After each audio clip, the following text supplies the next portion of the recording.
నరవణే విషయంలో రాహుల్ గాంధీని ఎందుకు అరెస్ట్ చేయరు, కేసు ఎందుకు బెటర్, బీజేపీ ఎప్పుడు ఇట్లా చేస్తుందని కొంతమంది కట్టర్ బీజేపీ కార్యకర్తలు ఫీల్ అవుతున్నారు. అలాంటి పిచ్చి పని చేసి బీజేపీ కాంగ్రెస్కి అధికారాన్ని తీసుకెళ్ళివ్వదు.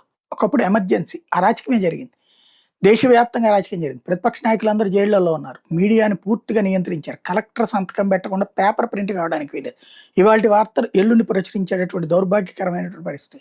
ఆల్ ఇండియా రేడియోలో పూర్తిగా భజన చేసే వార్తలు తప్పించి స్పష్టత లేనటువంటి దౌర్భాగ్యకరమైన పరిస్థితి ఇచ్చారు. అలాంటి సందర్భంలో ప్రజలందరూ కలిసి ఆమెను ఓడగొట్టారు ఇందిరాగాంధీని. ఎమర్జెన్సీ తర్వాత సీన్ కట్ చేస్తే ఆ తర్వాతన ఆ ఎమర్జెన్సీ సందర్భంగా ఆవిడ చేసిన అరాచకాల కారణంగా పెట్టిన కేసులో అరెస్ట్ చేస్తే ఎంత రచ్చ చేసేసింది కాంగ్రెస్ పార్టీ. అయ్యో అమాయకురాలు ఒక మహిళను అరెస్ట్ చేశారని చెప్పి ఆ సింపతి జనతా గవర్నమెంట్ 5 ఏళ్ళు కూడా ఉండనివ్వాల, 3 ఏళ్లకే ఇంటికి వెళ్ళిపోయేలా పనిచేసింది. అంటే ఆ విధమైనటువంటి లెగసీ ఉంది వాళ్ళకి, వాళ్ళ కుటుంబానికి. ఇప్పుడు రాహుల్ గాంధీది బోలెడు తప్పులు ఉన్నాయి. అతని విదేశాలకు విదేశీ పాస్పోర్ట్, వేరే వీసా ఉండటం, బ్రిటన్ వీసా ఉంది, బ్రిటన్ పాస్పోర్ట్ ఉంది. అట్లాగే వ్యాపారాలు అక్కడ చెప్పి ఇక్కడ రికార్డులో చూపించడం చేస్తున్నాడు. అనేక సార్లు వితౌట్ పర్మిషన్ వెళ్తున్నాడు. అసలు చైనాతో ఒప్పందం చేసుకోవడం పెద్ద దేశం, కేసులు పెట్టచ్చు. ఎందుకు పెట్టరంటే పెడితే జైల్లో పెట్టగానే సింపతి వస్తుంది.